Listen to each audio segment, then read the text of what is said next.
नमस्कार, राम राम मेरे किसान भाई और विद्यार्थी मित्र। मैं चरण सिंह स्वागत करता हूँ हमारे यूट्यूब चैनल कृषि विज्ञान 3611 में। दोस्तों, मैं आज आपके लिए एक छोटा सा बट जानकारी वाला वीडियो लेके आया हूँ जो हमारी सेहत से जुड़ा है, किसानों के मार्केट से जुड़ा है, हमारी खेती से जुड़ा है दोस्तों।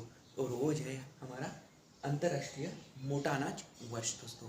अब आप सोच रहे होंगे कि इंटरनेशनल ईयर ऑफ मिलेट्स 2023 इसके बारे में वीडियो लाने का उद्देश्य क्या है। इंटरनेशनल ईयर ऑफ मिलेट 2023 इसका इतिहास क्या है, इसका मतलब क्या है, इसके बारे में हम थोड़ी सी जानकारी लेंगे। तो दोस्तों, आप यहाँ पे देख रहे हैं कि हमने जो कि मोटा अनाज है जिसमें ज्वार, बाजरा, कंगनी, रागी, सावा, कोडो, कुटकी, चीना, मदुआ इत्यादि जैसे मोटा अनाज का जिक्र किया है दोस्तों। और अंतर्राष्ट्रीय मोटा अनाज 2023 ये इन्हीं के बारे में हमको बताने वाला है। तो चलो दोस्तों देखते हैं इसका उद्देश्य क्या है।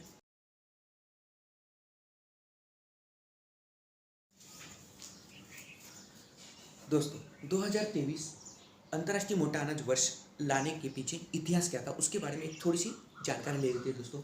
भारत ने जो संयुक्त राष्ट्र आम सभा है यानी यूनाइटेड नेशन जनरल असेंबली है उसमें एक प्रस्ताव रखा था कि 2023 ये अंतर्राष्ट्रीय मोटा अनाज वर्ष मनाया जाए दोस्तों। तो उस प्रस्ताव को करीबन 72 देश, दुनिया की जो 72 देश वहाँ प्रेजेंट थे, उन देशों ने सहमति दी। और उसके बाद यूनाइटेड नेशन जनरल असेंबली ने 2023 को, जो आने वाला हमारा साल है 2023, ये अंतर्राष्ट्रीय मोटा अनाज वर्ष घोषित किया। और उसका नेतृत्व, यह हमारा भाग्य की बात है कि हमारा भारत देश कर रहा है दोस्तों। अब हम देखेंगे कि इस अंतर्राष्ट्रीय मोटा अनाज वर्ष का उद्देश्य क्या है, उसका रीज़न क्या है, उसको मनाने में भारत इतना प्रयत्नशील क्यों था दोस्तों।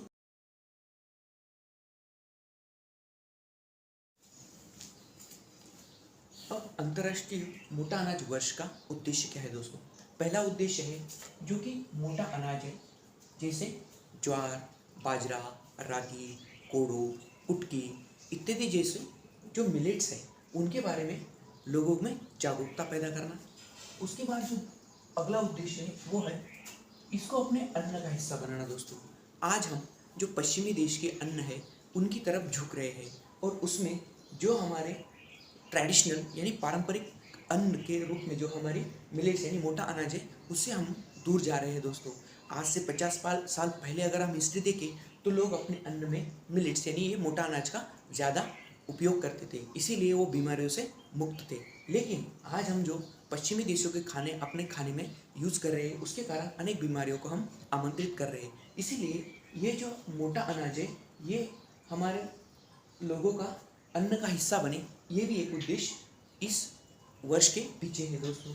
उसके बाद जो है सबसे महत्वपूर्ण जो है हमारे किसान भाई, जो मेरे किसान भाई हैं उनके लिए ये अन्न उगाने का एक जरिया बन जाए जो कि एक बाजार के रूप में उभर के सामने आ सके दोस्तों। यह भी एक उद्देश्य अंतर्राष्ट्रीय मोटा अनाज वर्ष का है दोस्तों। अब हम इसके बारे में ज़्यादा जानकारी लेंगे कि मोटा अनाज का उसमें कौन कौन से न्यूट्रिएंट्स, मिनरल्स, सूक्ष्म अन्नद्रव्य।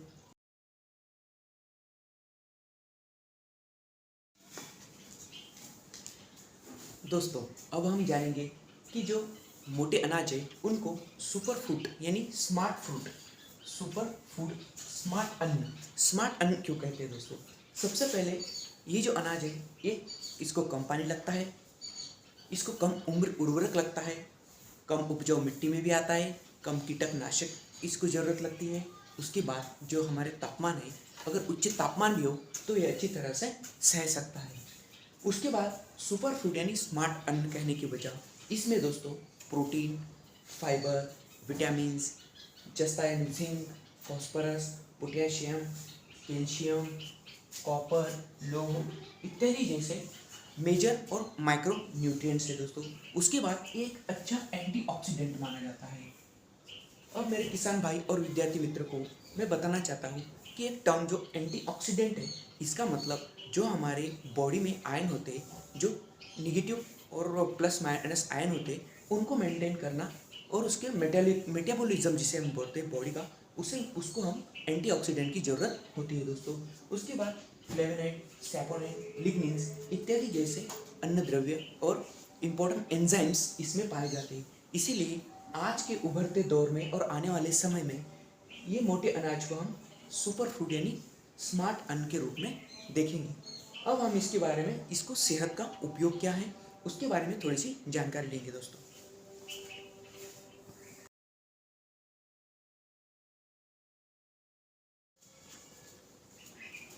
अब हम छोटी सी जानकारी लेंगे, जो हमारा मोटा अनाज है, जो मिलेट्स है, वो हमारी सेहत में कितने महत्वपूर्ण है। सबसे पहले तो हमारे जो ब्लड शुगर होता है दोस्तों, हमारा जो ब्लड शुगर है यानी जिसे हम रक्तदाब कहते हैं, रक्तदाब बैलेंस करने में इनका महत्व बहुत है। उसके बाद जो वजन घटाने में ये अच्छा रोल अदा करते हैं। उसके बाद जो बॉडी में जो कोलेस्ट्रॉल लेवल है, हमारे बॉडी का कोलेस्ट्रॉल लेवल मेंटेन करने का काम हमारे मोटा अनाज करते हैं। जो पाचन शक्ति दोस्तों, पाचन शक्ति बढ़ाने में मोटा अनाज का बहुत महत्व है। कब्ज, ऐंठन, हमारा पेट फूलना, मोटापा, इस बीमारियों में मोटे अनाज यानी जो हमारे मिलेट्स होते हैं वो बहुत उपयोगी है। रोग प्रतिकारक शक्ति अगर हमें बढ़ानी है तो हमें हमारे अनाज में मिलेट्स का यानी मोटे अनाज का उपयोग करना चाहिए दोस्तों। इस तरह हमने एक छोटी सी जानकारी जो अंतर्राष्ट्रीय वर्ष है मोटे अनाज के लिए उसके बारे में देखी है दोस्तों। मैं गुजारिश करूँगा कि हमारे डाइट में, हमारे अन्न में इन अनाज का आप ज़रूर उपयोग करें दोस्तों। जो आने वाला समय है, जो आने वाले वर्ष है, वो हमारी सेहत के लिए धोखादायक यानी हार्मफुल हो सकते हैं। इसीलिए मोटा अनाज आज से हमारे डाइट में लेना हमें ज़रूरी है। और जो हमारे देश नेतृत्व कर रहा है उसको हमें साबित करना है कि हमारा देश मोटे अनाज का उपयोग कर रहा है, उगा रहा है, बढ़ा रहा है, खा रहा है और बेच भी रहा है दोस्तों। एक बड़ा मार्केट हम मोटे अनाज को उपलब्ध करा सकते हैं दोस्तों। तो इस तरह आज का हमारा एक छोटा सा वीडियो आपने देखा होगा, मुझे उम्मीद है आप इस पर ज़रूर गौर करोगे। इसलिए हमारे चैनल को शेयर, लाइक और सब्सक्राइब कीजिए। ऐसे ही नए नए एजुकेशन, इन्फॉर्मेशन वाले वीडियो, नॉलेज वाले वीडियो मैं आपके लिए लेके आऊँगा दोस्तों। तब तक के लिए धन्यवाद।